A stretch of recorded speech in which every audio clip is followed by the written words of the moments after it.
Sip, thank you. Wow, wow, wow, wow. Thank you, thank you, thank you, thank you, thank you. Oke, kita ya ini sih kita untung tadi baru intermezzo aja ya, cuma perkenalan ya. Kalau udah ilmu banyak, wah. Tapi ini kita akan membahas pertama adalah imperialisme kuno sama modern. Terus ada kedatangan bangsa Eropa dulu. Jadi kita konteksnya udah belum Jepang dulu ya. Kita masih di bangsa Eropa. Which is ada Spanyol, ada Portugis, ada Belanda, ada Inggris. Terus nanti kita akan belajar kok Portugis sama Spanyol nih ribut gitu loh. Kenapa mereka kayak padahal sama-sama bangsa Eropa gitu, tapi mereka ribut. Sama nanti ada pembahasan sedikit tentang akulturasi budaya Portugis dengan masyarakat Nusantara. Begitu. Nah, kemarin itu aku ingat ada yang nge-DM aku dan nanya perbedaan imperialisme kuno sama modern. Nah, tapi sebelum itu kita akan belajar dulu apa itu paham-paham yang berkembang di masa kedatangan bangsa Eropa ini. Tapi sebelum itu aku mau nyalain kipas dulu karena panas. Say yo guys.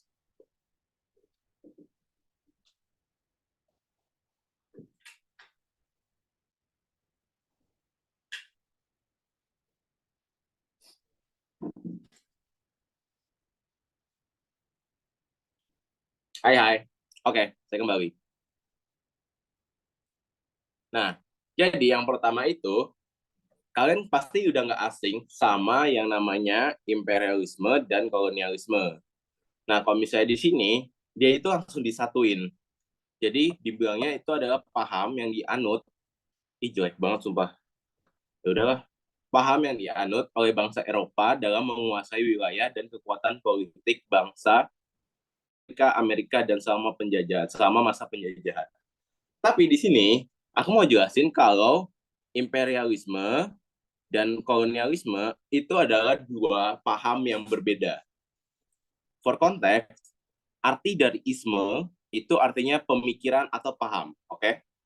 Jadi kita satuin dulu visi kita. Kalau misalnya isme itu artinya paham atau pemikiran. Nah, artinya kalau imperialisme adalah paham yang menganut soal imperial. Sedangkan kalau kolonialisme itu adalah paham yang menganut soal kolonial. Kalau kata Kak Gem, paham. Ya udah, itulah. Maaf. Nah, habis itu kita akan mempelajari apa perbedaan dari kolonialisme sama imperialisme. Nah, kalau misalnya dilihat eh, di sini dibilang paham yang dianut oleh bangsa Eropa dalam menguasai wilayah dan kekuatan politik bangsa. Nah, kalau udah dalam konteks wilayah, dia itu ngomongin kolonialisme. Wait, nih, ngomongin kolonialisme. Jadi, kolonialisme itu asalnya itu dari kata koloni. Koloni. Yang artinya petani atau suatu wilayah. Itu adalah dari bahasa Yunani, seingat aku. Nah, dari koloni ini artinya kalau misalnya suatu bangsa melakukan yang namanya kolonialisme, artinya dia menguasai suatu wilayah. Maksudnya adalah mengklaim kalau wilayah itu adalah punya dia. Misal, kalian punya rumah, terus ada jalan di depannya. Kalau misalnya kalian melakukan kolonialisme, artinya jalan yang ada di depannya rumah kalian itu menjadi milik kalian. Itu baru kolonialisme ya. Meskipun itu adalah wilayah kalian, tapi itu cuma kayak sebatas kalian punya kepemilikan wilayah itu. Kalian cuma paling bisa kayak ngebangun fasilitas-fasilitas jalan, terus kalian mau apain jalan itu segala macamnya. Itu masih di konteks kolonialisme. Berbeda hal dengan imperialisme. Imperialisme itu dari kata impere.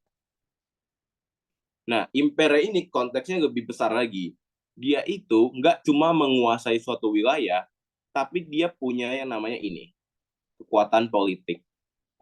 Jadi, misal yang kayak tadi, kalian akhirnya berhasil mengkolonisasi jalan di depan rumah kalian. Nah, terus apa selanjutnya? Kalian mau bikin kalau misalnya setiap orang datang ke situ, harus bayar 50.000. Kalian harus kalau misalnya datang ke situ harus apa segala macam. Jadi kalau misalnya udah ngomongin imperialisme, kebijakan-kebijakan di suatu wilayah itu udah diatur sama yang menguasainya. Sedangkan kalau misalnya baru kolonialisme, dia masih baru punya kepemilikan dari suatu wilayah itu. Begitu. Oke. Nah, lanjut. Ini.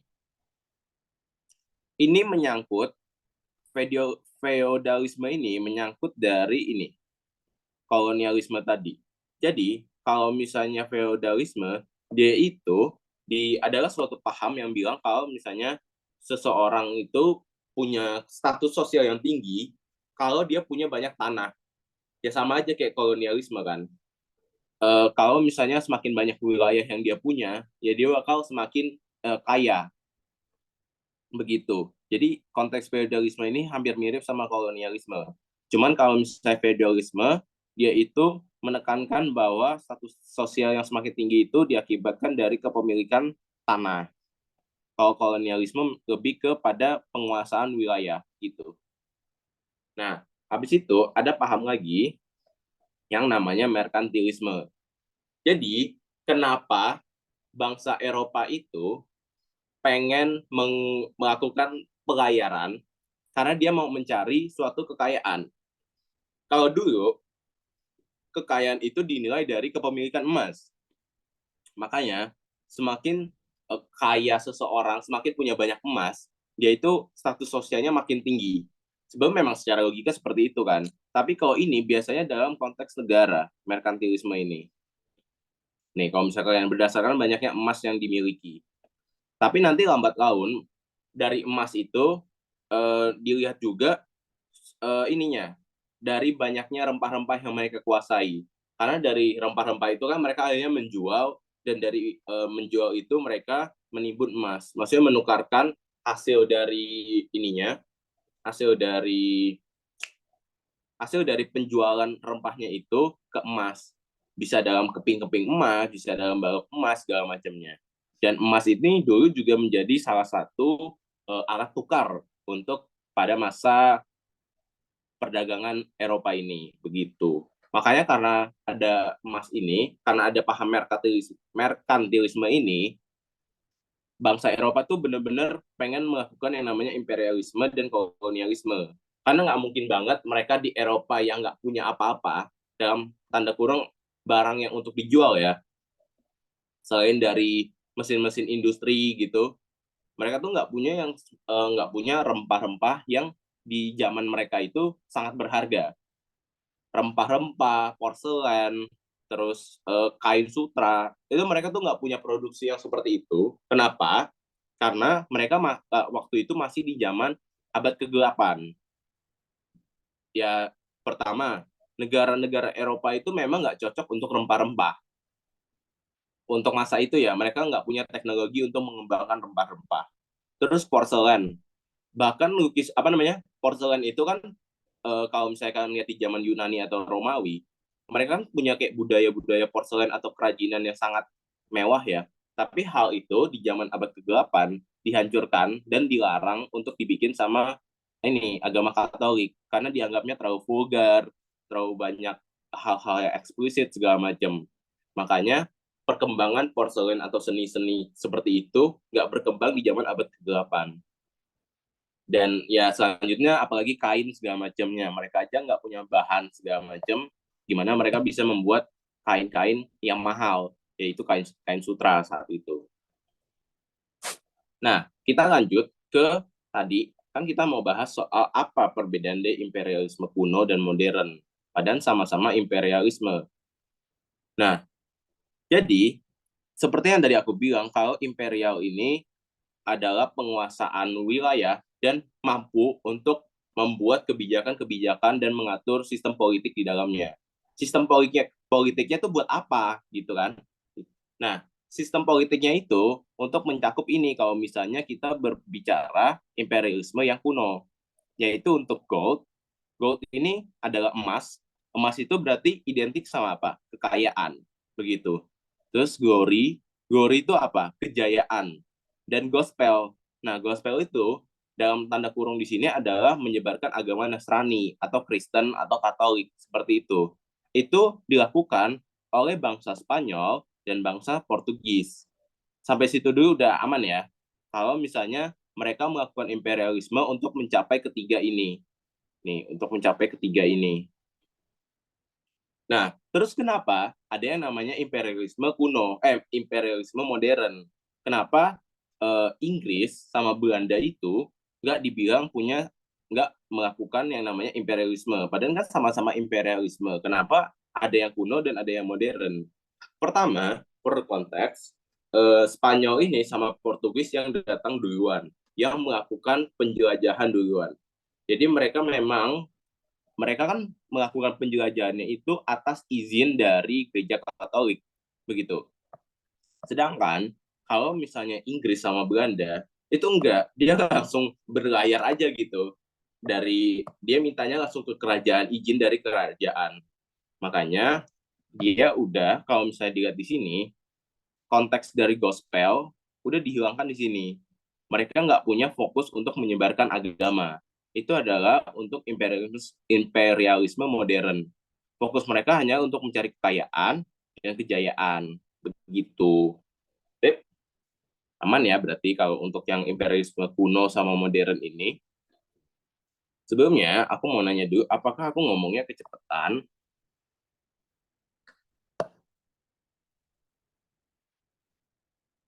Tip, oke. Thank you, thank you.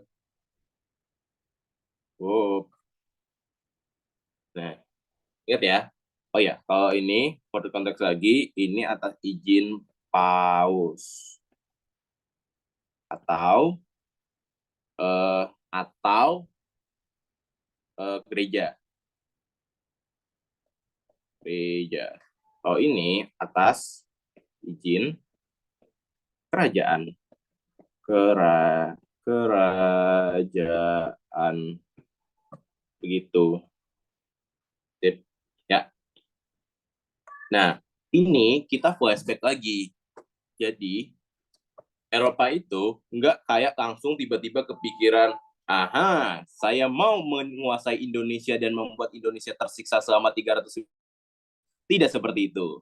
Ada alasan kenapa Eropa itu tiba-tiba pergi gitu aja menjelajahi laut dan akhirnya bertemu dengan eh, negara India, negara-negara di Asia Tenggara yang mereka itu kalau misalnya di map zaman mereka sebenarnya itu belum tertulis gitu loh, belum terbentuk, tercetak. Jadi di dalam konteks peta zaman dulu, dia itu cuman biasanya menyakup wilayah-wilayah di Afrika, wilayah-wilayah di Cina, dan wilayah-wilayah Eropa. Sedangkan bagian-bagian dari India dan Asia Tenggara itu belum ada di map, karena memang penjelajahannya belum semaju itu, begitu. Habis itu, dan juga Eropa belum punya touch point atau kayak apa ya, eh, hubungan dengan Asia Tenggara atau India sebelum mereka melakukan penjelajahan. Sedangkan kalau misalnya kayak bangsa India, bangsa Cina, itu kan mereka atau bangsa Arab itu mereka udah punya ininya dulu kan, udah punya touch point atau kayak hubungan dagang dengan bangsa-bangsa Asia Tenggara sama India. Begitu. Ini ada 3 hal utama kenapa Eropa itu akhirnya melakukan penjelajahan. Pertama adalah jatuhnya Konstantinopel. Ini menurut aku kayaknya kisah yang terkenal banget, karena itu adalah di mana kayak bangsa-bangsa Eropa akhirnya kalah di Perang Salib, dan saat itu Turki Utsmani, pemimpin eh, seseorang pemimpin, dia itu akhirnya kayak menutup kota Konstantinopel yang saat itu sebenarnya buat apa namanya, buat perdagangan antar banyak bangsa, dan dia kayak nggak mau kalau ada pedagang Eropa yang saat itu menjadi musuh dari Turki Utsmani ini, karena ya agama Nasrani kan perangnya sama Islam ya di perang Salib. Nah dia itu kayak ngeban Eropa, kayak woi, lu nggak usah so asik lah sama gue gitu. Akhirnya ya Eropa ini nggak punya akses untuk berdagang lagi. Mereka mau dagang kemana? Kalau misalnya akses perdagangan satu-satunya itu ditutup sama Turki Utsmani. Sepertinya ada yang bocor.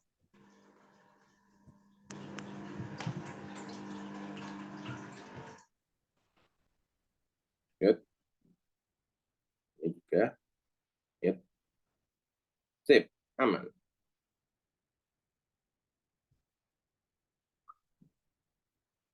Oke, lanjut. Nah, makanya akhirnya Eropa itu mencoba nyari wilayah atau jalur-jalur lain di mana mereka bisa ngakuin perdagangan. Kalau enggak, mereka bakal jatuh miskin kan. Begitu. Nah, for the konteks lagi, Konstantinopel ini kan daerahnya antara kayak perbatasan Asia sama Eropa. Makanya kayak orang Eropa ngelakuin perdagangannya di situ karena ya memang dekat. Nah, habis itu karena udah ditutup ya mereka harus putar balik mencari di daerah-daerah Asia gitu. Sip. Nah, yang kedua adalah munculnya Renaissance. Kalian tahu kan, kalau misalnya kayak Yunani sama Romawi, itu benar-benar semaju itu. Kayak siapa sih yang nggak kenal sama kisah-kisah mitologi dewi dewa Yunani atau Romawi? Atau kalian pasti tahu Sparta, Spartan gitu. Itu kan adalah bentuk dari ininya, bentuk dari kemajuan bangsa Yunani sama bangsa Romawi. Dan siapa bangsa Yunani dan bangsa Romawi ini? Ya bangsa Eropa aslinya. Jadi bangsa Eropa itu akhirnya salah satunya dari bangsa Yunani sama bangsa Romawi. Bahkan kayak kalau misalnya lihat dari sistem-sistem negara di dunia, kayak misalnya demokrasi, itu kan yang bikin juga orang-orang Yunani gitu. Nah, akhirnya timeline-nya gini, habis setelah abad peradaban bangsa Yunani sama Romawi, muncullah abad ke-8 Eropa, di mana gereja itu kayak punya kekuasaan yang lebih tinggi ketimbang raja-raja. Jadi raja-raja itu bahkan tunduk sama gereja Katolik. Dan saat itu, semua hal yang dianggap tabu atau bertentangan sama gereja Katolik, misal kayak penemuan-penemuan, terus kayak pemikiran kalau bumi itu bulat, dan kalau misalnya eh, teori kalau bumi itu adalah pusat, eh, teori kalau matahari itu adalah pusat ini, pusat revolusi, aku lupa sama pelajar saintek, tapi kalau misalnya dulu di abad ke-8 gereja Katolik itu percaya kalau misalnya planet-planet yang mengitari bumi, sedangkan kalau misalnya ada teori dari Copernicus heliocentris yang bilang kalau misalnya kita yang ngitarin planet-planet yang ngitarin matahari, makanya itu kayak bertentangan banget dan benar-benar dihapus banget gitu pengetahuan-pengetahuan dari Yunani sama dari Romawi ini. Nah, akhirnya setelah revolusi gereja segala macamnya, muncullah Renaissance.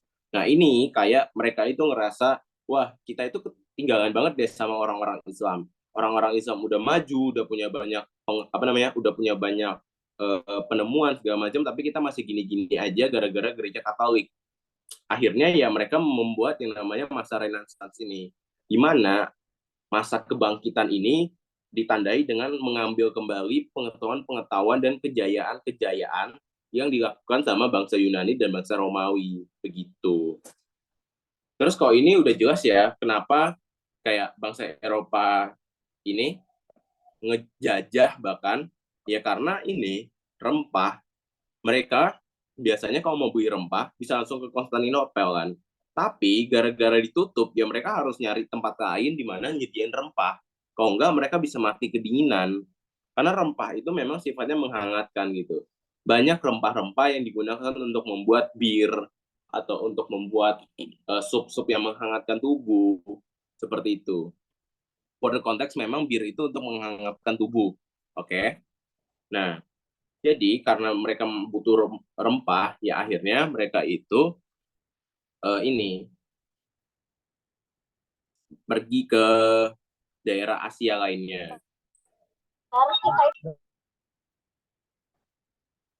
Ada yang bocor ya? Oke, aman. Bu, Oke, lanjut ke ini. Nah, selain dari kondisi-kondisi ini, ada banyak lagi faktor pendorongnya. Pertama, ya ini ya, eh, berakibat dari yang tadi nih. Karena muncul Renaissance ini, akhirnya munculnya nomor satu ini. Jadi karena kita udah apa namanya, Portugis sama Spanyol itu udah mulai berkembang, mereka udah bisa bikin kapal-kapal yang kuatannya, durability-nya bagus, kayak sedangnya untuk apa namanya, berjelajah di samudra itu bisa, mereka itu akhirnya melakukan yang namanya misi pelayaran. Lihat, ini aja namanya misi. Misi itu identik sama agama Katolik atau agama Nasrani, misi-misi keagamaan gitu. Makanya di sini dibilangnya misi, karena memang dari izinnya ada dari gereja Katolik. Terus dulu udah ada pembukaan peta-peta kuno. Nah, kenapa namanya peta-peta kuno? Karena dulu Indonesia aja nggak masuk dalam peta gitu. Jadi ya peta-peta yang diajarin itu cuman peta-peta Cina, peta-peta Eropa, peta-peta Afrika gitu. Sedangkan yang daerah India dan Asia Tenggara itu mereka masih menganggapnya cuma laut doang.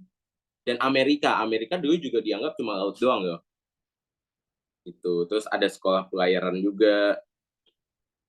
Terus ini yang tadi aku jelasin yang soal eh, jatuhnya Konstantinopel. Nah, itu diakibatkan dari ini perang salib. Ini dia, perang salib. Nah, dari perang salib ini akhirnya ya yang menang kan umat Islam. Terus Konstantinopel ditutup sama Turki Utsmani. Nah, akhirnya ada yang namanya ini, Reconquista.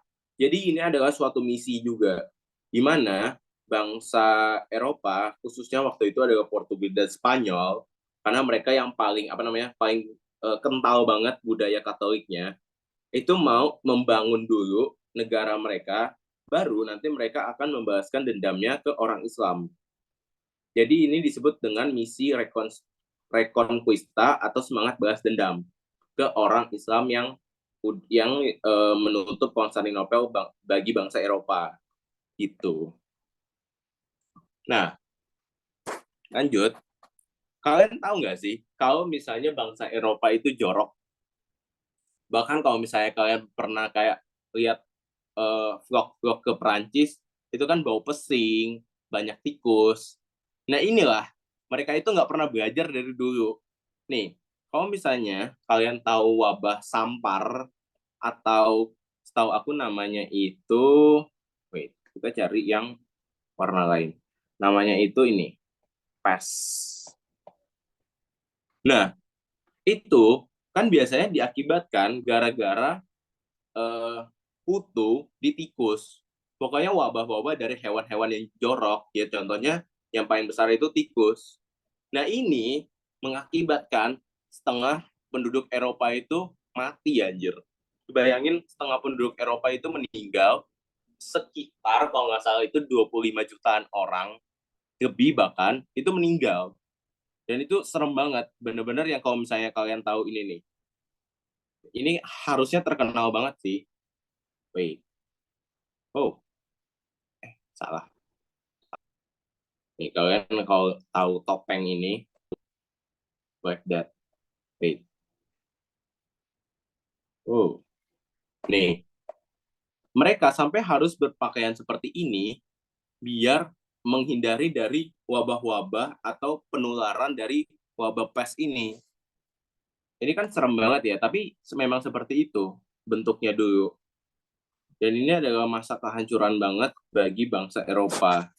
Kayak bayangin, bahkan sampai kayak raja-raja atau ratu-ratu aja itu meninggal gara-gara wabah Black Death atau wabah pest ini. Jadi ini namanya Black Death ya guys. Ini harusnya ini. Kalau dalam bahasa Inggris, Black Death begitu. Sip. Nah, dan itu diakibatkan karena bangsa Eropa jorok.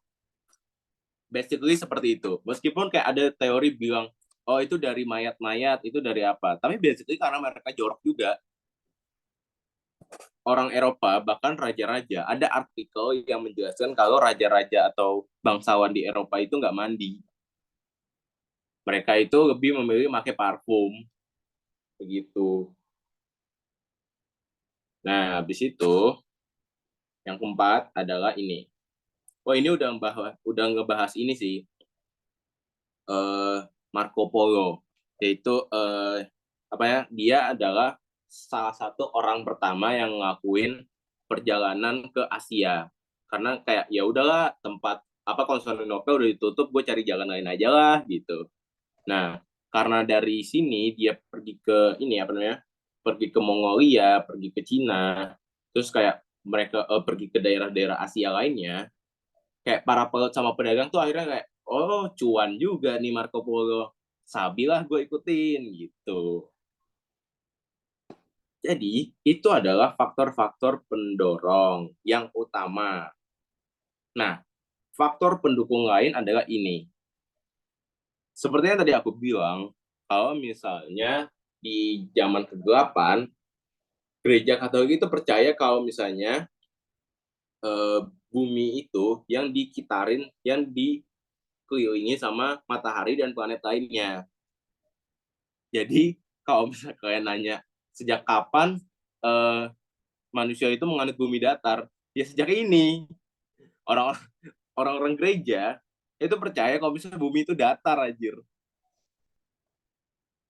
dan kita dikelilingi sama planet-planet gitu. Nah, sedangkan ada yang namanya ini orang apa namanya Kopernikus. Ini ada orang yang Kopernikus.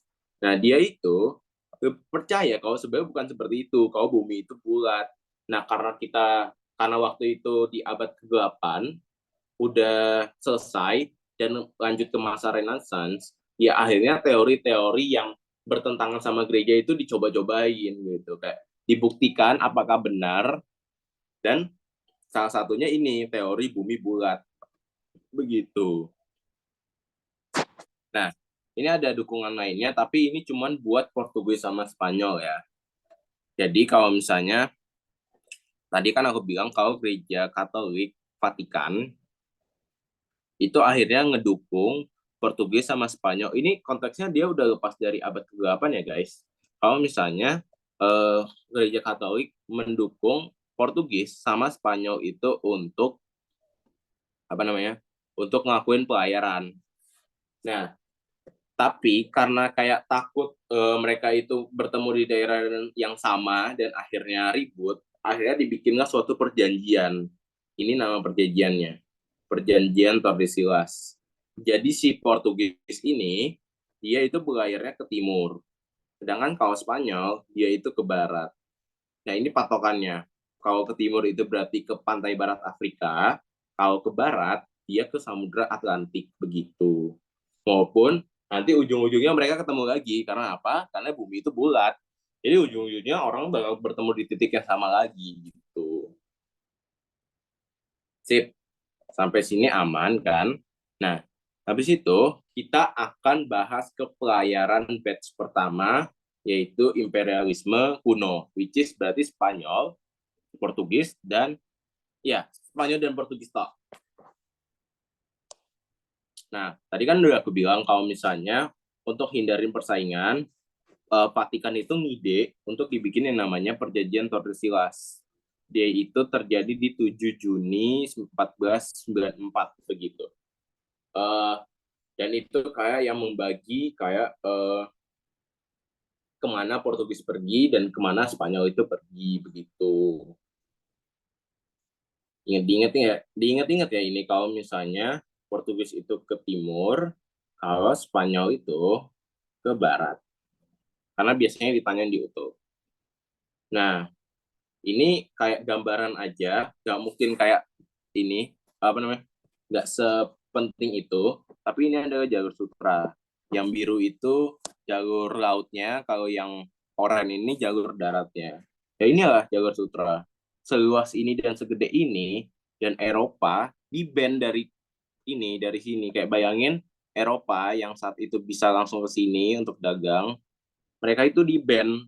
Jadi ya mereka harus putar balik gitu. Mereka tuh harus kayak pergi lewatin ini dan nggak boleh lagi ke Konstantinopel yang merupakan pusatnya saat itu.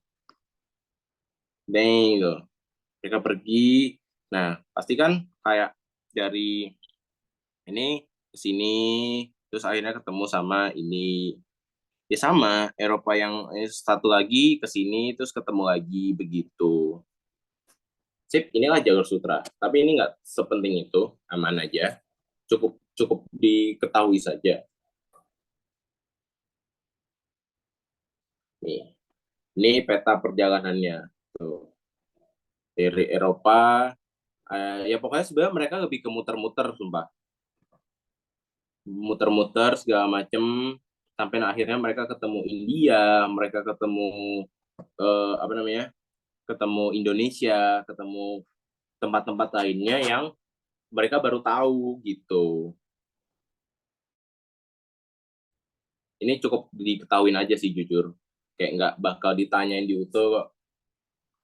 Nah ini adalah pembabakan. Jadi kita udah akan mulai masuk ke perjalanan bangsa Spanyol, Portugis, Inggris, dan Belanda. Nah, ini for the context, kalau misalnya kota Konstantinopel itu punya nama lain, namanya Bizantium. Ini siapa tahu ditanya sih. Dan ini ya tadi, pada tahun 1453, dia itu jatuh ke tangan Turki Utsmani. Nah, dari situ akhirnya kan tadi dibilang, udah aku bilang kalau misalnya orang Eropa sama orang Asia itu perdagangannya terputus. Dan karena kayak udah nggak tahu lagi mau beli rempah-rempah di mana, ya mau nggak mau mereka ini melakukan penjelajahan samudera. Nah, tadi kan aku bilang ada yang namanya batch 1. Beneran ada yang namanya gelombang 1, gelombang pertama, dan gelombang kedua. Ya, gelombang pertama itu merujuk ke imperialisme yang kuno, yaitu yang dilakukan oleh orang Spanyol dan orang Portugis, yang ada gold, glory, dan gospel. Sedangkan kalau gelombang 2 itu lebih merujuk ke yang imperialisme modern, yaitu Inggris, Prancis, dan Belanda. Meskipun Perancis ini nggak terlalu signifikan pengaruhnya, makanya tadi yang ditampilkan cuma Inggris dan Belanda.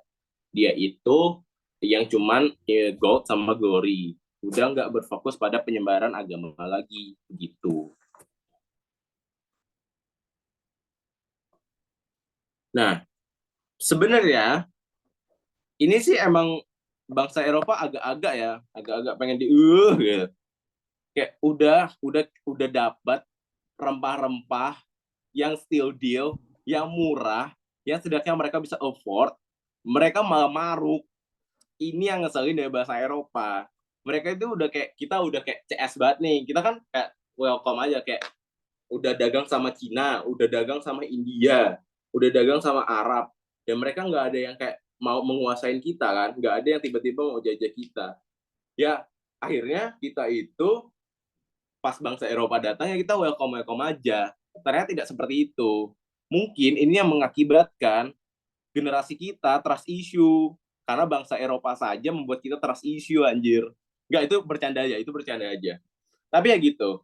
Jadi pada awalnya ya bangsa Eropa datang itu cuma buat beli rempah-rempah ke petani-petani Indonesia. Tapi akhirnya karena kayak jir, udah dapat murah-murah gini, enak kali ngejajah bangsa Indonesia. Ya akhirnya mereka mulailah melakukan yang namanya, kalau cuma wilayah doang apa, ayo tadi yang wilayah doang, kolonialisme apa imperialisme. Sip, sip, Kolonialisme, sip. imperialisme. Mantap, mantap. Betul, betul. Oke, betul. Jadi memang pertama-tama ya mereka melakukan yang namanya kolonialisme dulu. Ya gimana caranya? Mereka mulai membuat yang namanya pusat-pusat dagang. Kayak pos-pos dagang gitu lah. Tapi bilangnya ini cuma kayak, oh ini biar nanti gampang aja nih transitnya segala macem gitu. Itu cara-cara mereka memulai yang namanya kolonialisme. Begitu. Nah, kalau misalnya mereka kan udah mulai bikin pos-pos perdagangan nih. Nah, habis mereka bikin pos-pos perdagangan, mereka tuh udah mulai kurang ajar. Mereka udah mulai yang namanya monopoli perdagangan. Di sini mereka itu udah mulai mengintervensi kebijakan-kebijakan daerah. Misal kayak 1 gram cengkeh itu harganya cuma goceng. Sama orang Eropa bisa sampai 50.000. Ya, anggapannya seperti itu. Jadi mereka yang akhirnya nentuin harga. Nah, kalau misalnya udah nentuin kebijakan, itu masuknya ke kolonialisme atau imperialisme, ayo. Imperial. Imperialisme. Nah, betul. Jadi udah paham ya konsep dari kolonialisme sama imperialisme. Nice, keren kalian. Ya seperti itu. Bahkan mereka itu udah yang namanya nih turut campur dalam urusan politik suatu daerah. Politik itu maksudnya kayak harusnya yang harga-harga segini terus gimana penjualannya itu kan ada batasannya gitu loh. Kayak kerajaan-kerajaan tuh udah ngebikin yang namanya batasan-batasan perdagangan. Nah, sama Eropa tuh kayak gak gini, bro. Lo harus bikin gue untung anjir gitu. Ya akhirnya bangsa Eropa ini melakukan yang namanya monopoli. Nah, kita akan berlanjut ke ini. Pelayaran gelombang pertama, yaitu imperialisme kuno yang dilakukan oleh Spanyol dan Portugis. Tip. Nah, kita mulai dulu dari Portugis karena memang Portugis itu yang jalan dulu. Nih, yang pertama ada yang namanya ini, Bartolomeu Dias. Nah, dia itu baru melakukan perjalanan. Dia belum pernah sampai ke Indonesia. Jadi, Bartolomeu itu berangkat pada bulan Agustus 1487. Nah, terus dia udah sampai di daerah-daerah Afrika. Tapi akhirnya kena badai topan. Nah, dari badai topan ini, dia menunggu reda dulu, baru habis itu dia balik lagi ke Portugis. Nah, tapi meskipun dia nggak se berimpactful itu, Bartolomeu Dias ini kayak menginspirasi banyak orang-orang di Portugis untuk ngelakuin pelayaran lagi. Emang dari dulu kita manusia FOMO ya. Nah, dulu Tanjung yang di tempat si Dias ini berlabuh itu disebutnya sebagai Tanjung Badai. Tapi kayak waktu itu ada namanya Raja Portugal Joao apalah, gue nggak bisa bacanya aja. Joa II itu dia ganti lagi ke Tanjung Harapan, Cape of Good Hope. Karena kayak ketimbang Tanjung Badai yang terlihat menakutkan, dia tuh sebenarnya bikin harapan kalau misalnya pelayaran samudera itu sangat mungkin dilakukan sama bangsa-bangsa Eropa, sama orang-orang Portugis gitu. Jadi for konteks itu aja. Nah lanjut, ada yang namanya Vasco da Gama. Jadi dulu Raja Portugis Manuel I, yaitu merintahin salah satu pelaut namanya Vasco da Gama. Buat ngikutin jejaknya si ini nih, si Dias. Kayak, woi Vasco, cobalah lu ikutin si Dias itu. Masa lu diem-diem baik di Portugis gitu kan. Nah akhirnya ya Vasco da Gama, oke siap bos gitu. Yap, dia habis itu ngakuin pelayarannya, dan akhirnya dia singgah ke yang ini namanya Pantai Afrika Timur. Nah, habis itu dia itu kayak bercengkrama sama orang-orang lokal. Dan salah satunya ini bukan nama orang, ini lebih ke nama jabatan. Jadi Mualim Mur ini konteksnya adalah seorang perwira laut, perwira kapal seperti itu. Jadi ada perwira kapal di Afrika Timur yang kayak bercengkrama Vasco da Gama, dan akhirnya dari petunjuk Mualim Mur dari Afrika Timur ini, dia itu pergi ke daerah Samudra Hindia dan Laut Arab. Nah, sampai akhirnya dia tiba di ini, Kalkuta. Kalkuta itu di India. Jadi dia sampai dulu di India, baru dia itu melakukan perdagangan atau pembelian perdagangan. Membeli rempah-rempah dan menjual lagi ke negara-negara Eropa. Nah, memang bangsa Portugis sama bangsa Spanyol itu nyampainya duluan di India. Makanya kenapa kita dulu disebutnya bukan kayak langsung Nusantara, tapi dibilangnya Hindia Timur atau Hindia mana lagi segala macam. Ya sebab patokannya gara-gara itu, gara-gara bangsa-bangsa Eropa ketemunya di India dulu. Nah, habis itu negara-negara atau pulau-pulau di sekitarnya yang dijadiin patokannya itu India. Kita kan ada di daerah sebelah dekat timurnya India. Nah, makanya dibilangnya kita itu India Timur gitu. Itu kayak asal-usul kenapa kita namanya adalah Hindia gitu. Nah, tadi kan udah aku jelasin kayak gimana tiba-tiba bangsa Eropa itu bisa ngelakuin yang namanya kolonialisme. Yang dari ini, pos perdagangan. Mereka bikin kayak pos-pos buat kayak transit, buat nyimpan rempah segala macam. Tapi pada ujungnya, akhirnya pos-pos perdagangan ini semakin luas dan mencakup banyak wilayah. Habis itu ya mereka ngelakuin monopoli gitu. Orang Eropa ini memang. Nah, habis mereka pergi di India, mereka tuh kayak, kayaknya di India nggak sebanyak itu deh. Terus mereka karena kepo, yang mereka pergi lagi cari-cari pulau-pulau yang menghasilkan banyak rempah. Karena mereka kayak mungkin ngelihat, oh orang India kok beli-beli dari pulau-pulau lain juga ya, beli di mana sih gitu kan. Ya sekali lagi apa? FOMO. Jadi bangsa Eropa ini memang FOMO sekali ya. Nah, akhirnya mereka itu ngelakuin pelayaran lagi dan ketemu salah satu pulau di Asia namanya itu Malaka. Malaka itu ya daerah-daerah di daerah Malaysia, di daerah Indonesia. Kalau kalian mau tahu, eh, dan itu ya memang tempat di Asia sih. Nah, karena di Malaka ini dilihat, wah ternyata banyak banget ini rempah-rempah di Malaka. Akhirnya ya bangsa-bangsa Portugis dan nanti bangsa Spanyol itu ngelakuin pelayaran lagi ke daerah timur. Ya nanti ujung-ujungnya bakal ke daerah kita gitu.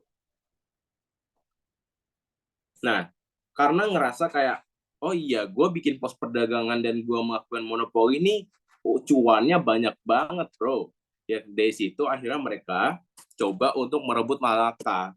Nah ya udah bangsa Portugis yang dari awal dulu di India cuma dagang, terus ngelakuin monopoli. Nah di Malaka dia akhirnya ngelakuin hal yang sama. Awalnya membeli dagangan, diriin pos-pos perdagangan. Habis itu ya mereka menaklukkan Malaka. Tuh, kalau kalian lihat, Alfonso ini akhirnya berhasil untuk menaklukkan Malaka gitu. Sip, aman. Nah, yang bocor ya? Wait. Hmm.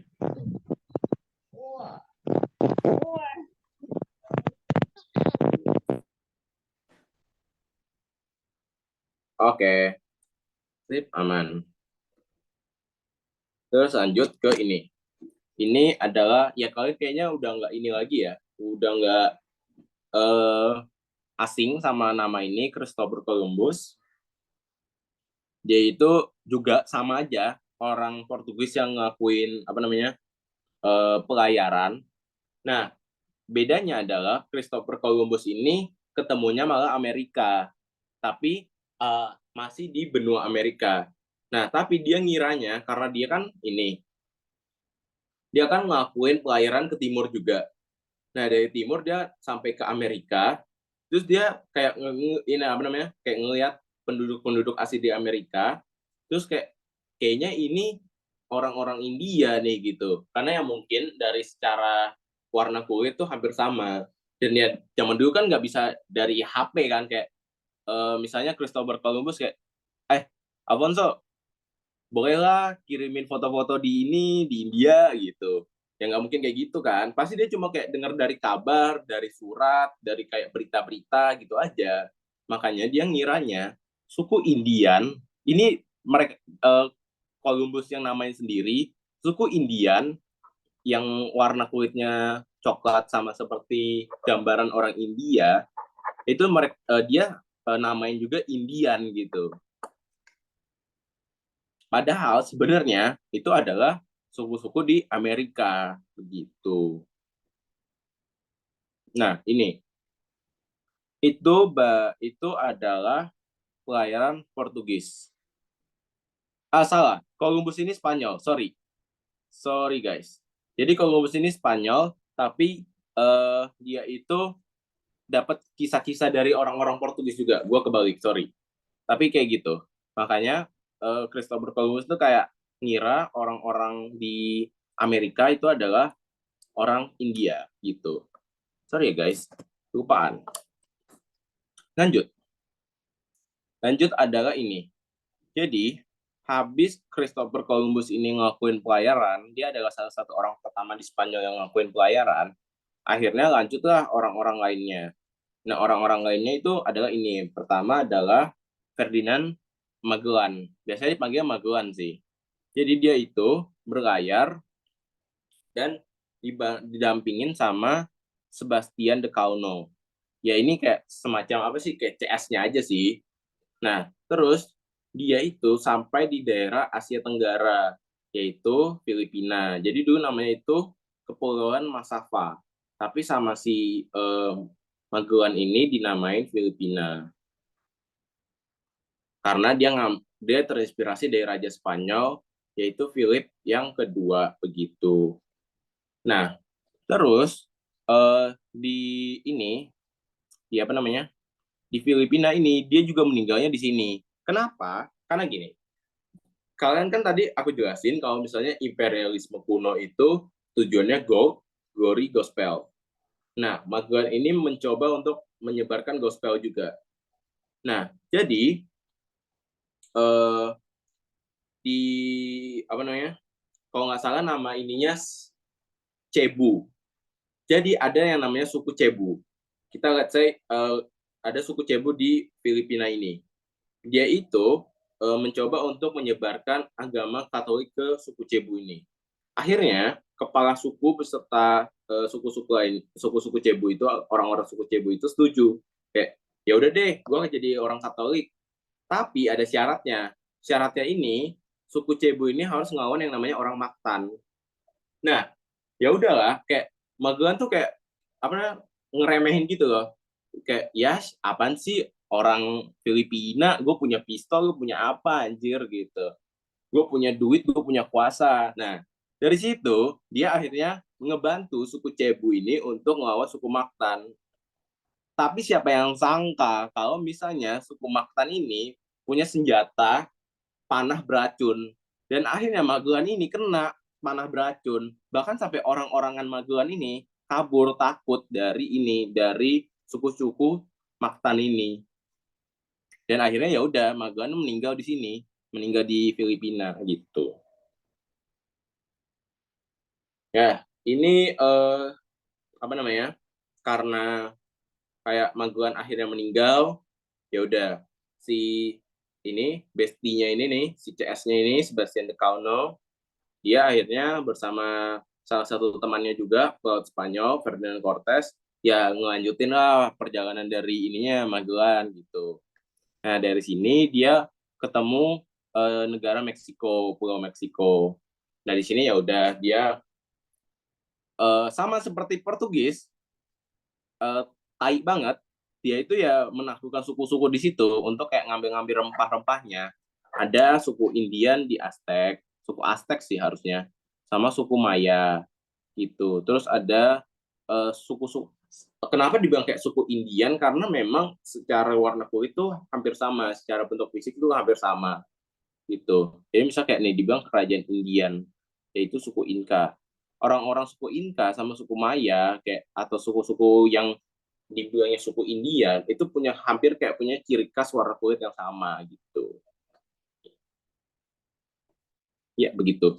Jadi itu untuk pelayaran Spanyol sama pelayaran dari Portugis begitu. Aku mau ambil minum dulu guys, sorry ya. Aku haus.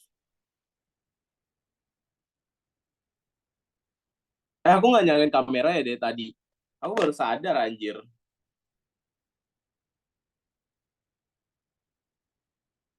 Sorry. Bentar ya.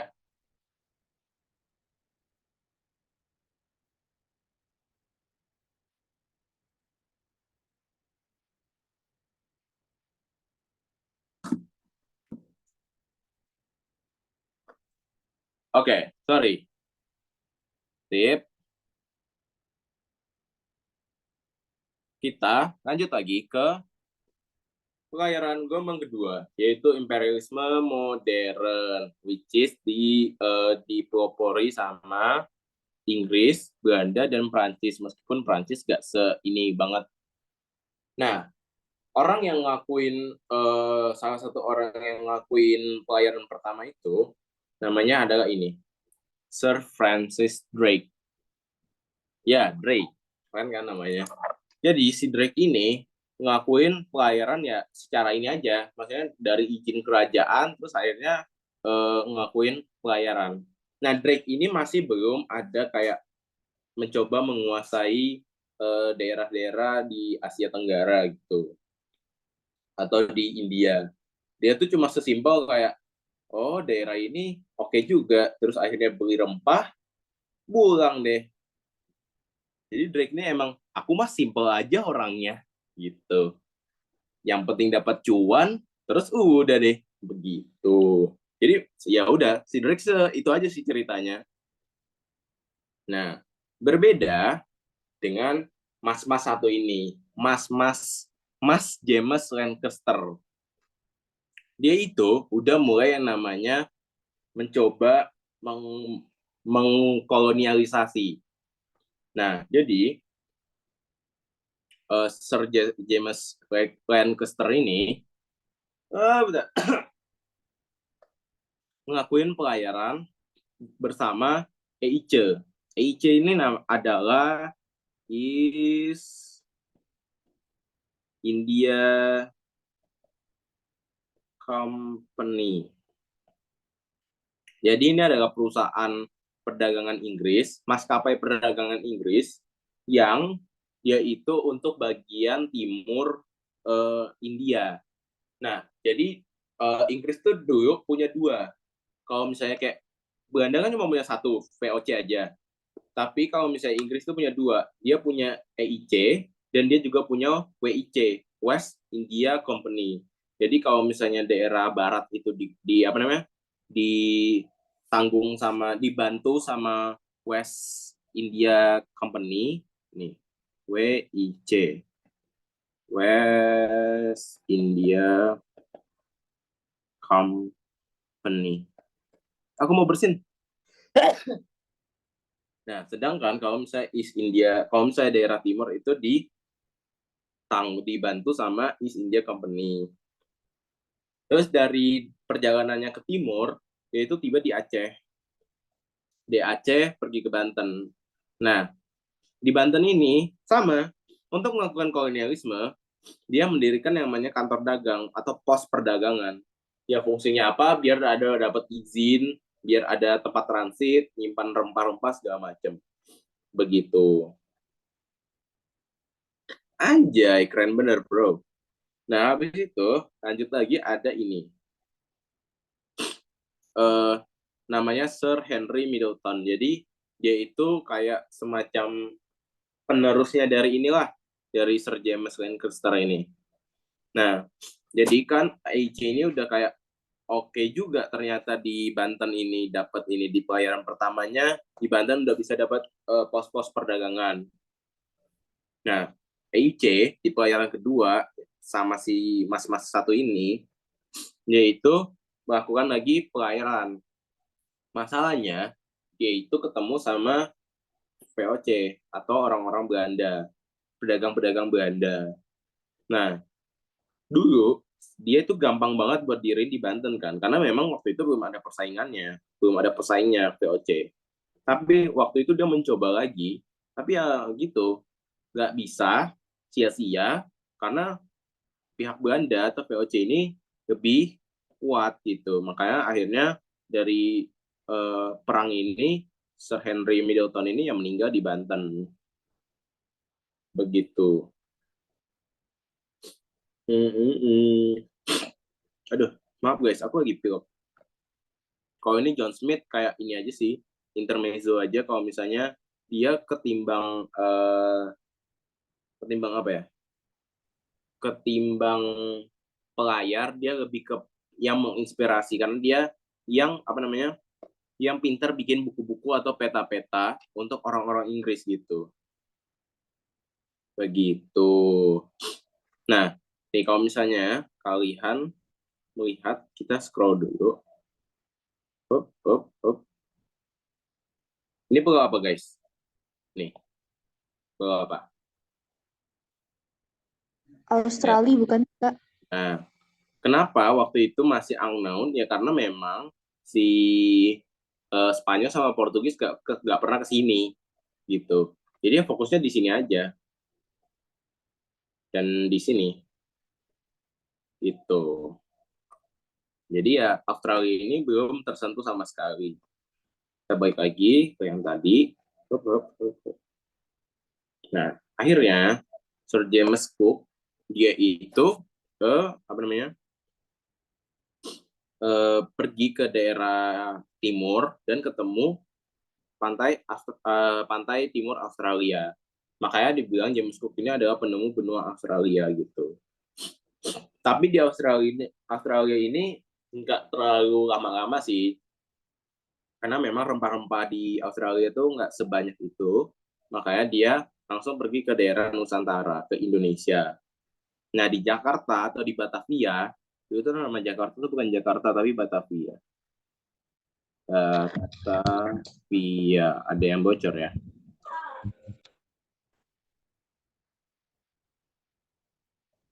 Oke, man. Iya, gitu. Terus ternyata ya dia dapat rempah-rempah. Habis itu ya dia balik aja sih langsung ke Inggris buat jual sama segala macamnya. Sesimpel itu sih. Karena ya memang pengaruh Inggris ini lebih ke daerah ini ya, India sama daerah Malaysia.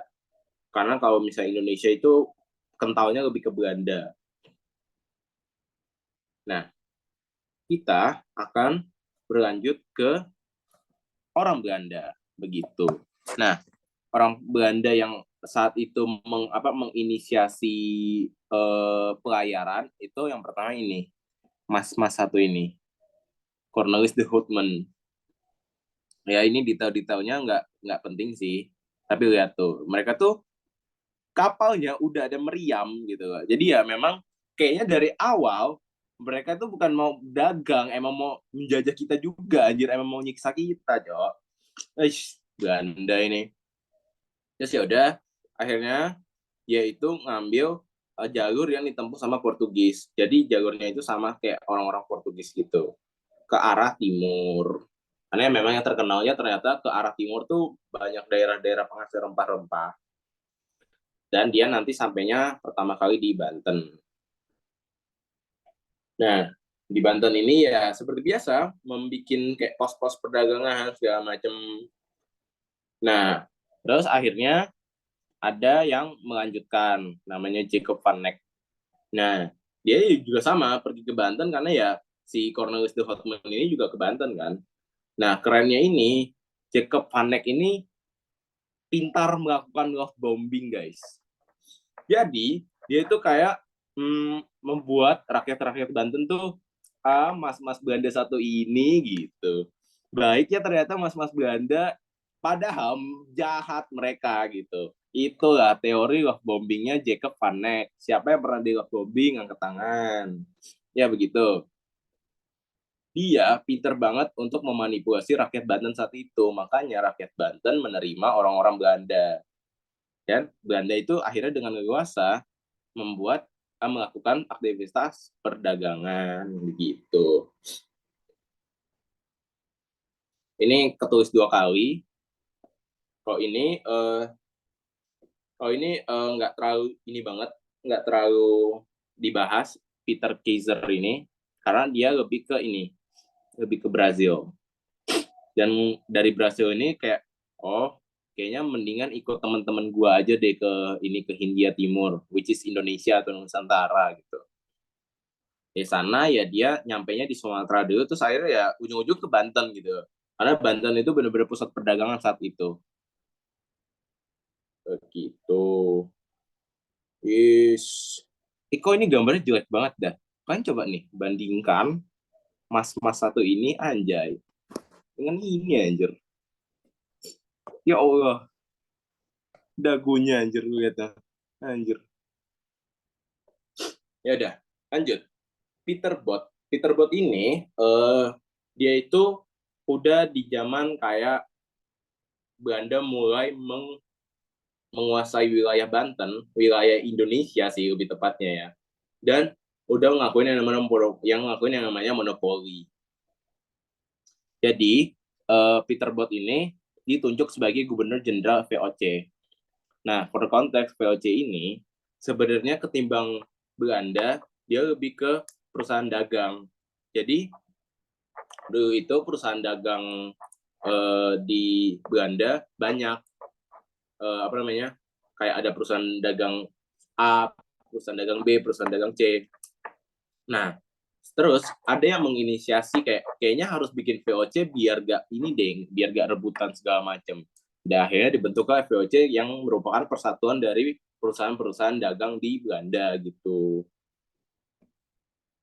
Terus ya seperti biasa, untuk melakukan monopoli pasti dibikin pos perdagangan dulu. Dia itu ada di Banten dan di Jakarta, which is berarti tadi Batavia.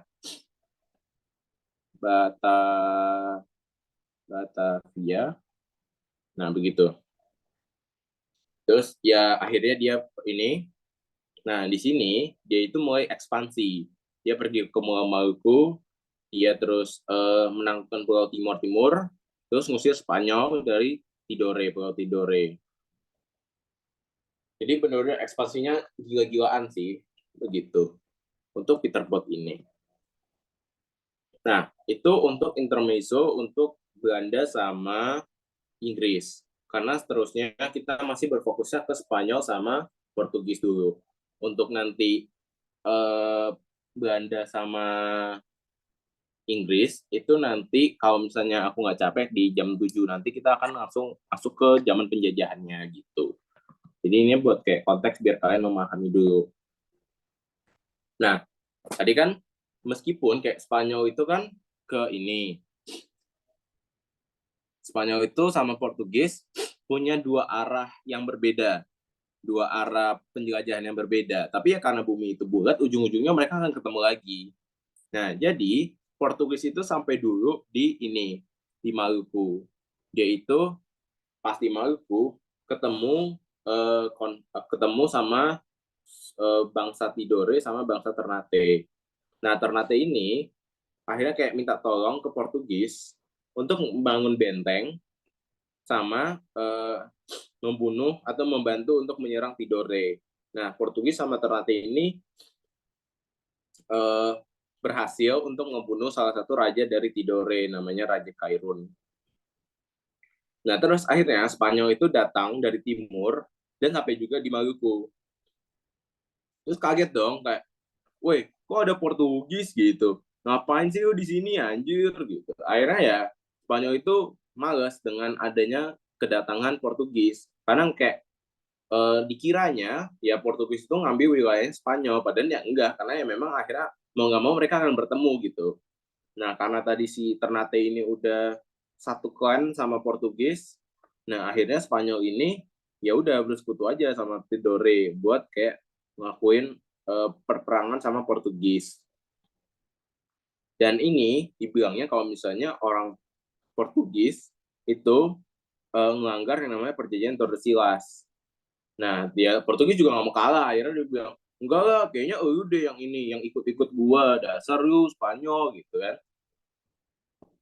Nah, karena akhirnya ribut terus, ya udah seperti yang tadi aku bilang, meskipun kayak kita udah nggak di abad ke-8, mereka itu masih punya apa namanya kayak pengaruh dari kepausan Katolik Roma itu masih sangat kental. Nah, karena Spanyol dan Portugis ini berantem mulu, ya udah masalah mereka itu dibawa ke kepausan Katolik Roma. Semacam kayak pengadilannya mereka gitu. Dari sini akhirnya muncul lagi perjanjian baru namanya Perjanjian Saragossa. Dan ini dilakuin di apa namanya? Di Spanyol. Dan dibilang katanya kayak gini. Kalau misalnya di perjanjian ini dibilang kalau bumi ini dibagi atas dua pengaruh. Pengaruh bangsa Spanyol dan pengaruh bangsa Portugis. Karena memang yang pertama kali melakukan pelayaran kan bangsa Spanyol sama bangsa Portugis. Dan mereka yang kayak menemukan jalur-jalur perdagangan lain selain jalur perdagangan sutra itu. Nah, ini adalah isi perjanjiannya, begitu. Dia ditandatangani sama Raja Spanyol, namanya Kaisar Charles V, dan Raja John III, itu Raja Portugis. Pertama yang tadi yang aku bilang, dia dipengaruhi sama bangsa Spanyol dan bangsa Portugis. Terus Spanyol itu karena dia lebih apa namanya lebih banyak pengaruhnya di Filipina, dibilang Spanyol itu ya itu apa namanya di Filipina aja lah, lagian yang duluan datang kan Portugis gitu loh. Makanya Portugis stay di Maluku, sedangkan Spanyol itu harus pergi ke Filipina. Makanya kalau misalnya kan ngelihat orang Filipina itu kayak punya kayak darah-darah orang Eropa, ya karena itu pengaruhnya eh, ngaruh ke keturunan-keturunan orang Filipina sekarang. Nah, jadi kalau misalnya di sini Spanyol itu daerahnya dia sampai Meksiko, sampai ke Filipina. Sedangkan ke Portugis itu ke Brasil sampai ke Maluku. Begitu. Ya, terus ini adalah dampak perjanjian. Nah, ini dia. Kalau dampak perjanjian, highlight aku lebih ke ini aja sih. Pertama adalah pandangan heliocentris. Pandangan heliocentris itu adalah pandangan bumi itu bulat. Nih, ada. Sedangkan kalau geosentris kebalikannya. Kalau misalnya bumi itu datar. Ini yang dipandang sama gereja apa namanya? Gereja Katolik. Sedangkan kalau heliocentris ini lebih ke heliocentris ini oleh Copernicus gitu. Terus eh ini tadi udah jelasin kalau Portugis kan ke timur, Spanyol ke barat. Terus ya mau nggak mau mereka akhirnya ketemu lagi kan. Nah, terus ini Maluku itu karena waktu itu kan Banten belum dieksplor. Jadi masih ke Maluku. Makanya Maluku itu dulu jadi pusat perdagangan dan dibilang sebagai the richest islands of the world gitu. Yep. Nah, kalau ini lebih ke ini aja sih. Kayak karena Spanyol itu nggak semasif itu pengaruhnya.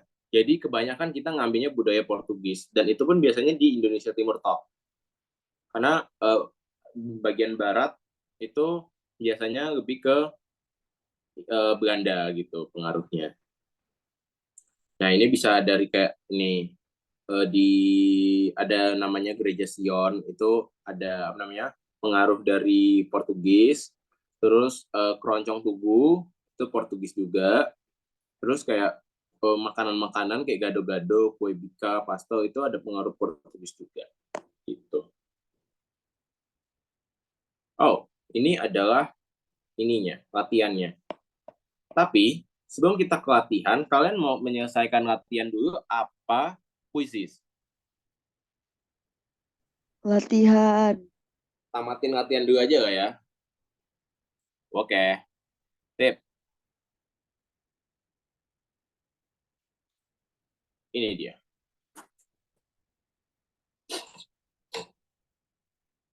Nah, lihat nih nomor satu. Kehadiran kapal-kapal bangsa Eropa di Indonesia pada abad ke-17 sebenarnya bisa menguntungkan bangsa kita. Tetapi bangsa kita dengan giat menentangnya. Hal ini disebabkan, ayo apa, ayo.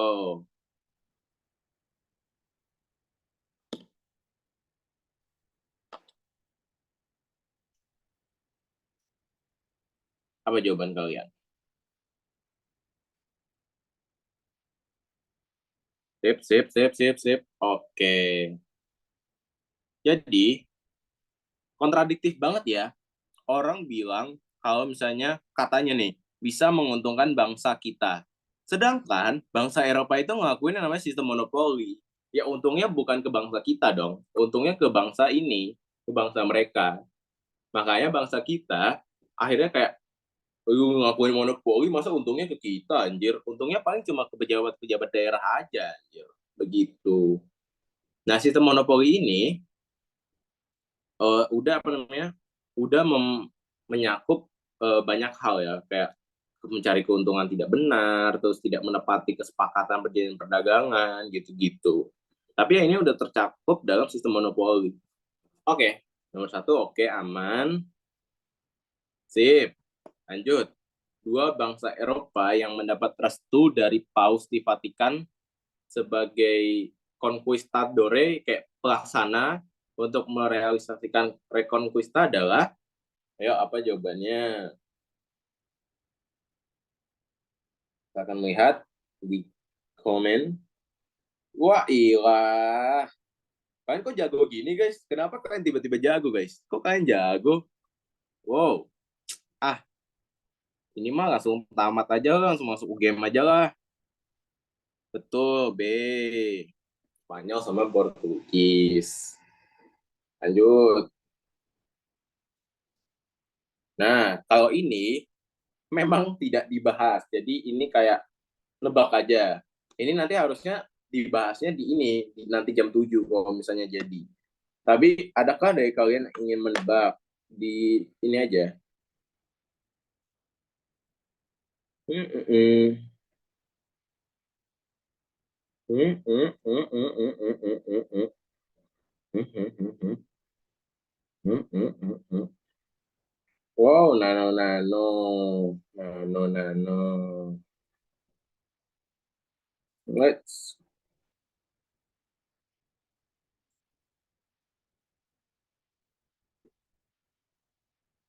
Bentar.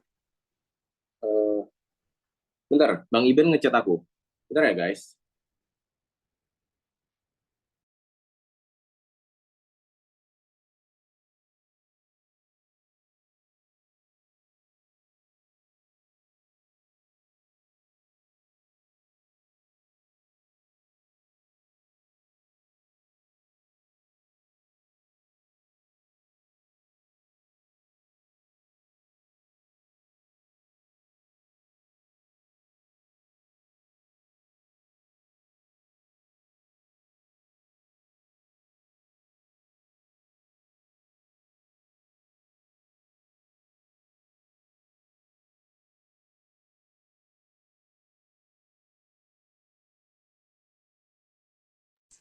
Oh, oke. Jadi, wait. Nah, jawabannya itu adalah ini. C. Nah, jadi, ya ini memang nggak dijelasin, jadi kayak eh, nggak mungkin kalian bisa langsung tahu ya. Jadi, buat singkatnya, dulu itu ada yang namanya ini, eh, Pati, wait, kok agak ngeluh, Pati Unus. Nah, dia itu adalah pemimpin dari kerajaan Demak, dan dia nggak suka sama kedatangan orang Portugis. Nah, makanya Pati Unus ini punya julukan Pangeran Sabang, apa? Seberang atau Sabrang? Seberang. Aku lupa lagi namanya apa. Sabrang kalau harusnya.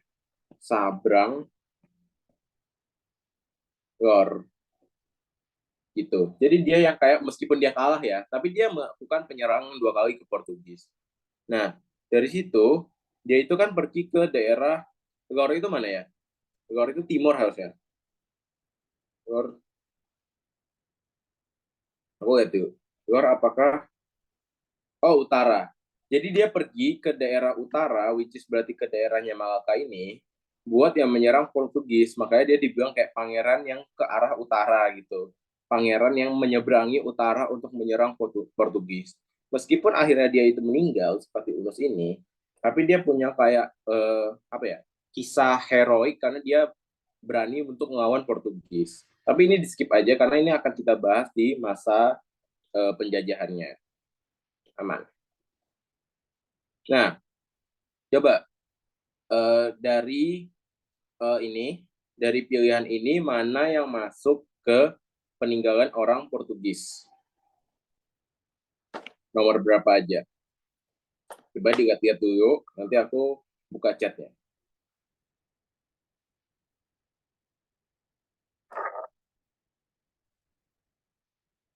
Oke.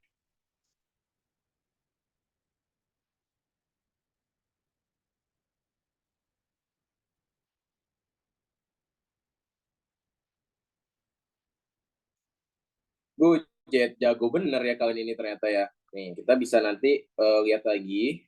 Nih, jadi yang di ini yang dimentionkan keroncong dan nah kalau misalnya yang satu lagi, jadi benar kalau misalnya yang didapat itu adalah ini. Keroncong sama nama-nama keluarga di Maluku. Tapi kalau ini itu kayaknya bisa kita pakai logika ya. Kayak banyak nama-nama orang di Maluku yang kayak ada unsur-unsur Eropanya, yaitu karena orang Portugis. Dan satu lagi udah dimention, musik keroncong itu memang pengaruh dari orang Portugis gitu. Wah, jatuh lah. Nah, ini intermezzo aja. Ini cuman buat kayak pengetahuan umum. Sejauh yang aku tahu nggak mungkin sedetail ini anjir. Tapi coba menurut kalian, kita ini deh, persempit. Perdagangan maritim mulai berkembang di Asia Tenggara pada abad ke-15 yang dilatar belakangi oleh Ayo. Ini abad 15 ya. Kalau abad 15 berarti kita lihat,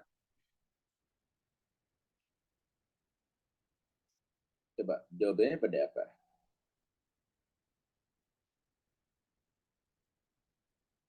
Pada jawab, ada yang jawab B sama jawab C. Kalau C, kalau misalnya dilihat lagi, kapan bangsa Eropa itu diisolasi sama bangsa Turki? Kita harus lihat dulu. Itu. Nih, kapan bangsa ini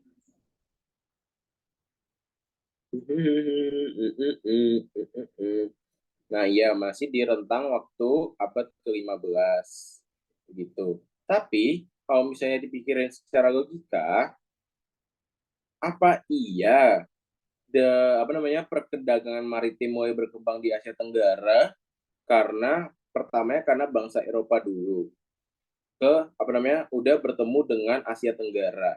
Kan bangsa Eropa itu bertemunya dengan bangsa Asia Tenggara majunya di abad-abad ke-16 dan 17. Jadi, meskipun kayak benar bangsa Eropa itu yang nanti akhirnya memajukan perdagangan maritim di Asia Tenggara, tapi perdagangan maritim di Asia Tenggara itu di sini lihat mulai berkembang. Itu gara-gara benar yang tadi jawab B karena ini. Tapi kalian nggak usah khawatir, ini harusnya nggak bakal keluar di UTO, karena ya memang jawabannya cuma satu ini aja sih. Satu one way kayak gini aja. Emang karena pusat kekuasaannya itu dari Cina Utara pindah ke Cina Selatan. Dan Cina Selatan ini deket sama Asia Tenggara gitu. Jawabannya B. Tapi aman, ini nggak bakal dari soal UTO yang aku pernah kerjain gitu, nggak pernah ada ini apa namanya soal ini. Ini soal dari Bang Imam sendiri anjir. Yuk, ini perundingan Tordesillas diadakan setelah peristiwa. Yo, tadi kenapa tiba-tiba ada suatu pelaut yang memulai, terus akhirnya ada perjanjian Tordesillas deh. Ya, kita lihat. Wah, ilah. Ini mah ejet. Ah, apa sih Masa Niaga mah? Nih, Masa Niaga nih, bro. Aduh. Betul, karena dari Bartolomeus Dias ini bikin yang namanya Tanjung Harapan. Oh, nah, kalau kuno berarti apa aja?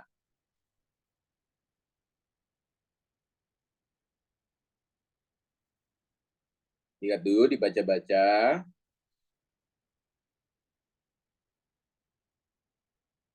Wah ilah, wah ilah, wah ilah. Ah, Masa Niaga, gini mah. Apa itu Masa Niaga? Betul. Kalau misalnya mencari kekayaan, apa? Ayo, mencari kekayaan sebutannya apa? Nah, menyebarkan agama apa? Menyebarkan ke agama. Nah, terus untuk menyebarkan kejayaan apa? Ya iya, ini mah apa sih Masa Niaga? Betul. Jadi ya ini benar, ini benar, ini benar. Ini harusnya mengejar kejayaan anjir, bukan kekayaan. Kayaknya ini harus typo deh. Tuh. Wah, ini udah ada jawabannya. Coba kita akan lihat kedatangan orang Eropa ke Indonesia baik secara langsung ataupun tidak berdampak terhadap kebudayaan Indonesia. Ya jelas enggak ya, karena Portugis aja punya pengaruhnya ya tadi ya di kebudayaan Indonesia. Nah, kedatangan orang Eropa ke Indonesia hanya untuk berdagang, mencari pusat rempah-rempah, dan mencari daerah koloni baru. Betul nggak guys, orang Eropa sebaik itu? Betul nggak orang Eropa sebaik itu? Ah iya, orang Eropa masa baik? Ya udah, makanya salah semua. But kita akan lihat, oh kalau ini lebih ini ya, maka dapat dikatakan merupakan contoh paling murni dari negara pelabuhan transit di wilayah Asia Tenggara, khususnya di Kepulauan Indonesia dan Malaysia. Karena memang yang didatangin duluan ini ya, Pulau Malaka ya guys, makanya dibilangnya murni.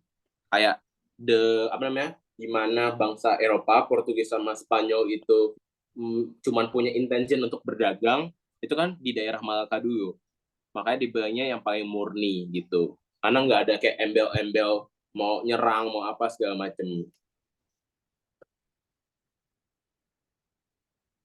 Nah, tapi Malaka ini ternyata nggak punya hasil-hasil sendiri untuk perdagangan internasional.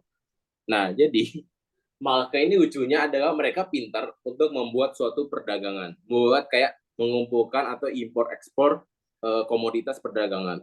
Tapi mereka ternyata nggak punya yang namanya hasil-hasil sendiri untuk dilakukan untuk apa namanya untuk melakukan perdagangan internasional itu.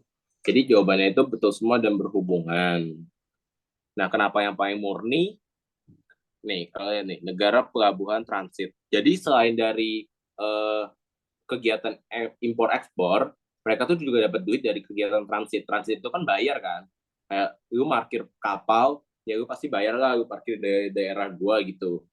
Nah, itulah apa namanya? Kenapa dibilang yang paling murni. Karena benar-benar kegiatannya itu pure dari ekspor impor gitu loh.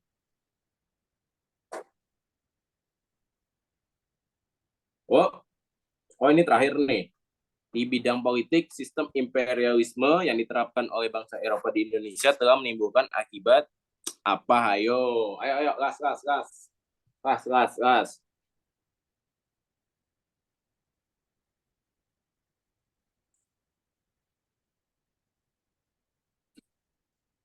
Ah, ini kalian bisa langsung masuk UGM aja nggak sih? Masa langsung bener?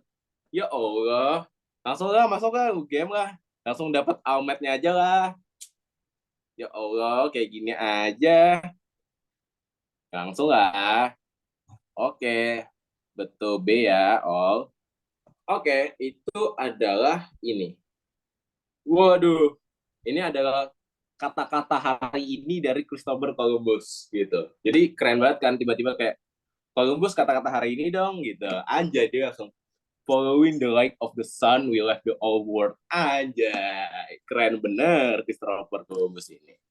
Oke, jadi kita akan melakukan yang namanya quizzes. Wow, seperti yang udah dibilang ya, kemarin itu kita berjanji untuk menggunakan quizzes. Jadi kita ke quizesnya dulu. Wow, mana sih? Wait, wait. Bentar ya. Quizzes. Quizzes. Wow.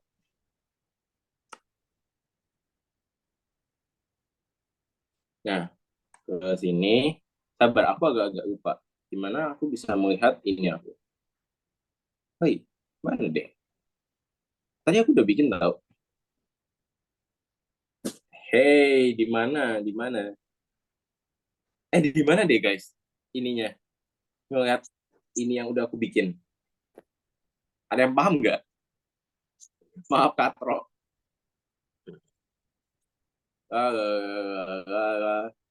Di bagian mana sih? Coba, adakah dari kalian yang bisa menjelaskan ke saya apa ini ya? Quizzes. Mhm.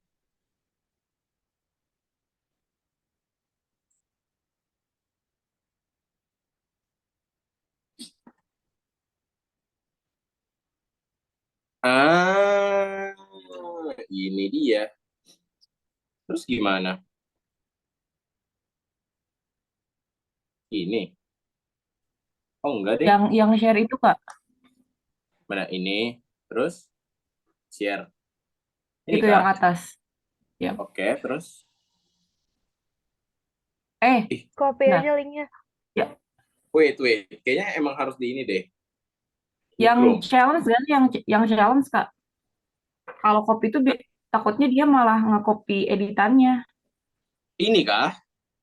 Nah, itu udah benar. Oh, oke. Ya, join.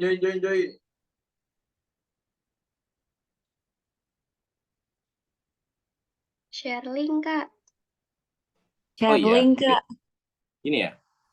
Dulu nggak ya?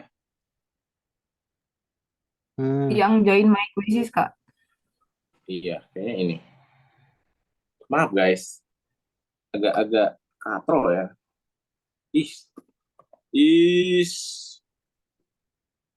Wait, bener kan ya? Oh iya, betul. Terus ke ini.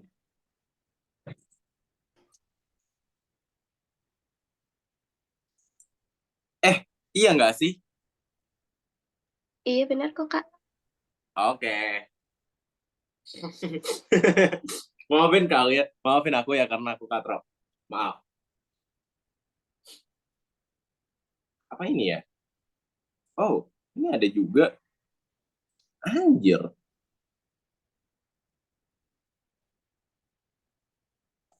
ada juga. Ih, salah. Yang tadi, yang Maaf. tadi udah bener kok. Oh iya, ya udah deh, sekalian aja deh. Oke. Mup.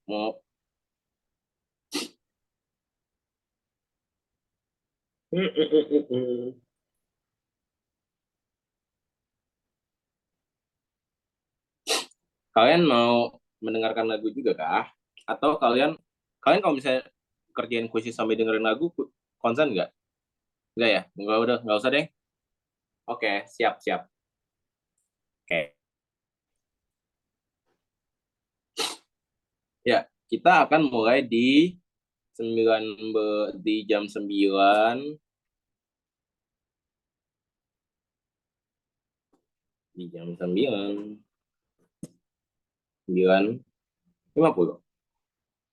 Ya udah, oke. 9:50 mulai ya kita. Oh, udah 9:50. Ya udah, aku mulai ya dalam hitungan 1, 2, 3.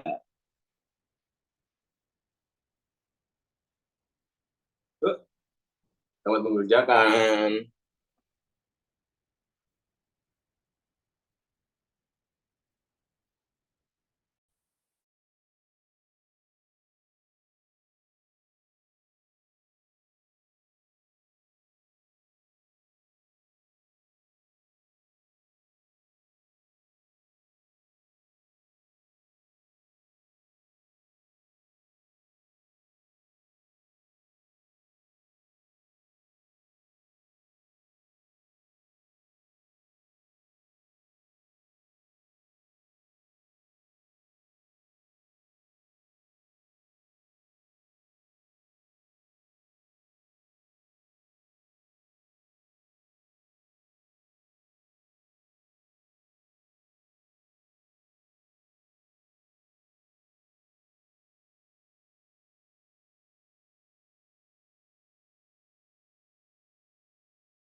Wait, udah pada keluar kah?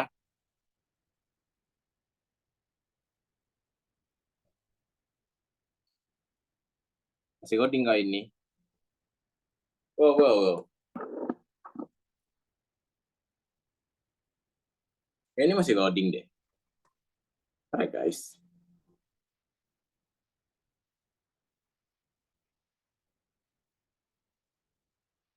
Hmm, hmm.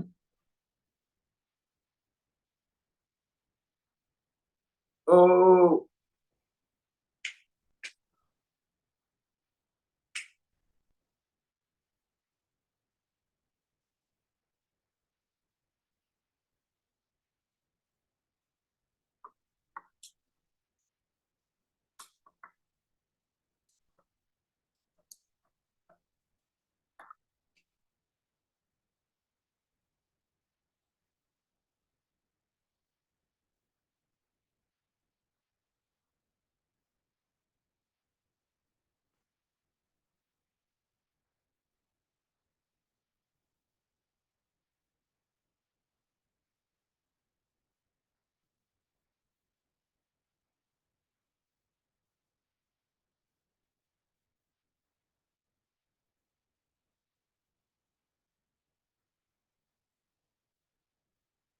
oh. Kok nggak ada suara ya guys? Biasanya kuis itu ada suaranya nggak sih? Ih, nggak ada.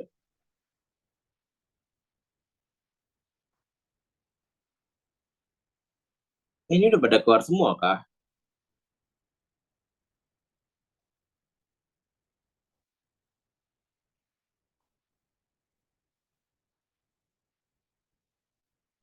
Wow, wow. Tapi itu emang ini ya? Emang, oh, udah pada keluar semua ternyata. Tapi ini emang ngoding. Kayaknya harus menunggu dulu deh.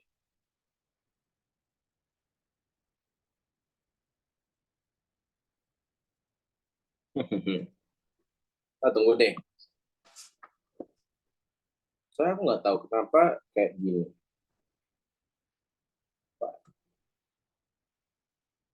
Wow, oke. Kita tunggu sampai jam 10 deh.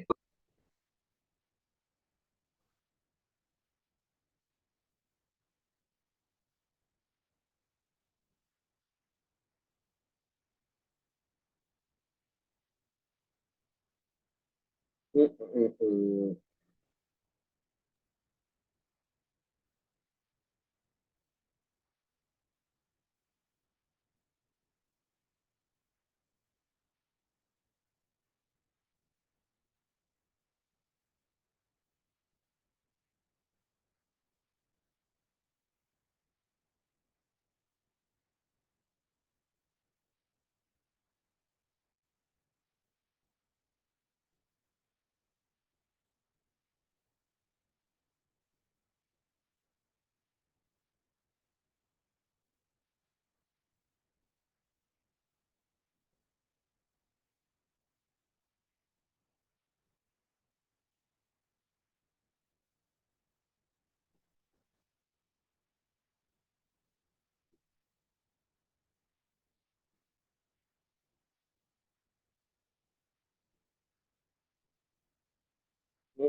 Jirlah, jirlah, gila, jirlah,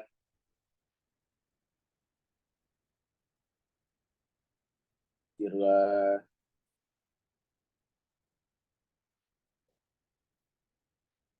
Keren juga.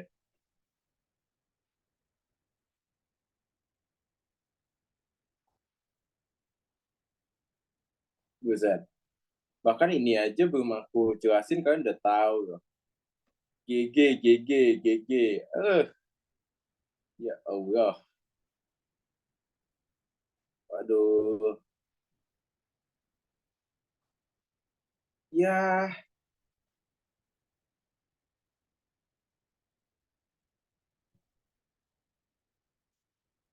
udah ya, udah pada selesai. Berarti ini aku end aja ya. Udah pada keluar kan ya? Keluar ya? Ada yang belum nggak? Ada yang belum nggak? Ada yang belum nggak? Ada yang belum nggak? Ada yang belum nggak? Ada yang belum nggak? Ada yang belum nggak? Udah. Gimana? Eject atau tidak? Eject atau tidak? Oh Ejek. iya. Berarti Masa Niaga gini ya? Masa Niaga gini ya? Masa Niaga, apalah gitu. Ya Allah. Ya Allah. Ya gitulah, eject lah. Masa Niaga tuh, nih Masa Niaga, Masa Niaga, apalah Masa Niaga itu. Ah, bisa dikerjain ulang nanti mau aku bikin ininya sih, apa folder buat link Zoom, link ini aman nanti bisa lah kalian ini. Ya, ini langsung aku end aja lah. Ya Allah, ini nih. Siapa ini yang dapat 20 berturut-turut? Aku Calon-calon. kan. Masya Allah. Inilah, udahlah, inilah. Masa Niaga, udah aku end aja ya. End. Ih, nggak mau di end. Nggak mau. Ya udahlah, biarin lah. Nah, ya udah nanti aja.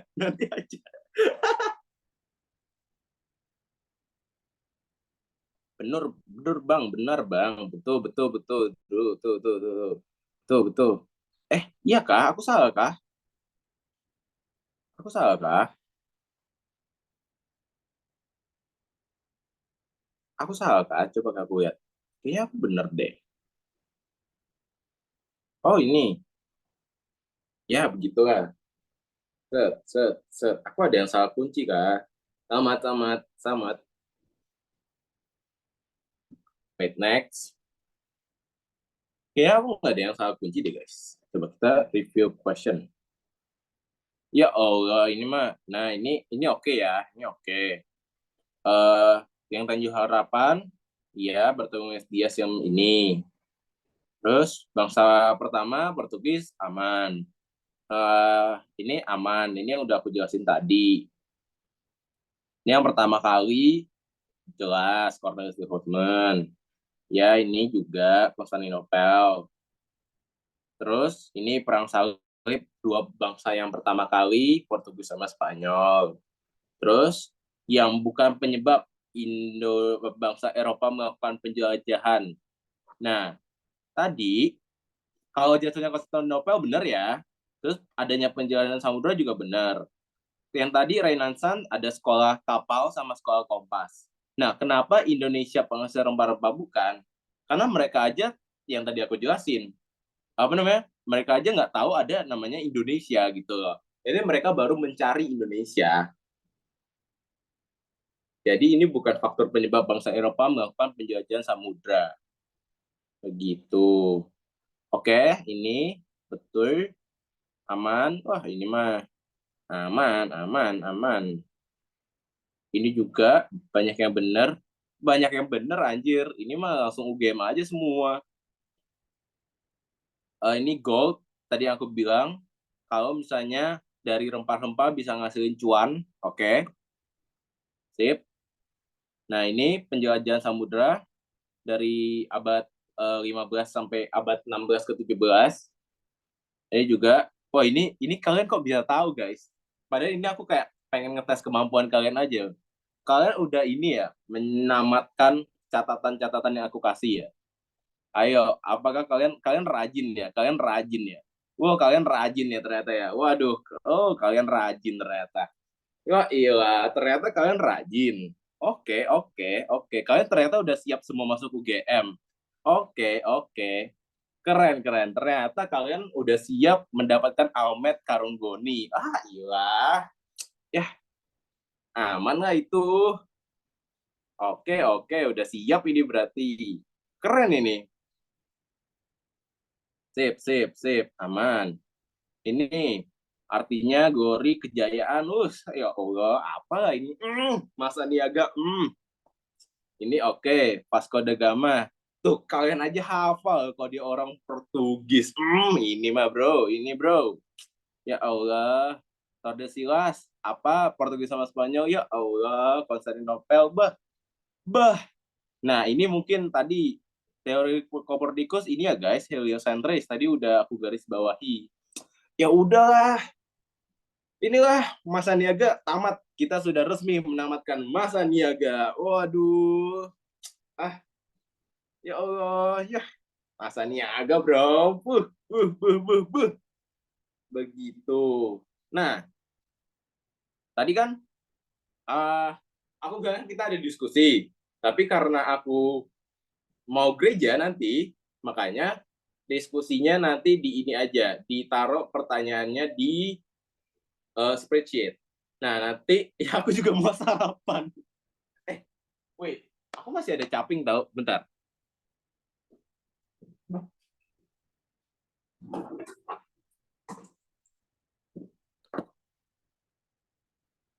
Tada! Tada! Masih nyimpen, bro. Ini kalian nih habis ini. Kalian habis ini. Kalian habis ini. Bede, ini kalian habis ini, bro. Siap-siap, siap-siap. Oke. Jadi mungkin segitu aja untuk kelas hari ini. Kalian ini sudah saya nyatakan siap untuk masuk UGM. Jadi tinggal nanti pamerin almet kalian, pamerin ini kalian, caping kalian, terus nanti surat-surat yang biasanya ada di ini PPSMB itu tinggal dipamerin aja di IG kalian, oke? Nanti jangan lupa tag saya, bilang, jangan lupa tag saya kalau misalnya kalian pamer-pamer. Oke. Sip. Oke. Thank you udah menyempatkan diri di minggu-minggu ini. Kalian masih mau ikut kelas di jam 8 pagi. Bayangin kita sarapannya sejarah, bro. Sarapan sejarah. Udah. Thank you all. Jangan lupa makan, jangan lupa istirahat. Nanti kalau misalnya sempat, jam 7 kita lanjut lagi, oke? Bye-bye. Thank you, Ko. Thank you, See you, Ko. Kalisa. Thank you, Pak, Thank you, ibadahnya. Ko. Makasih. Thank you. Oh.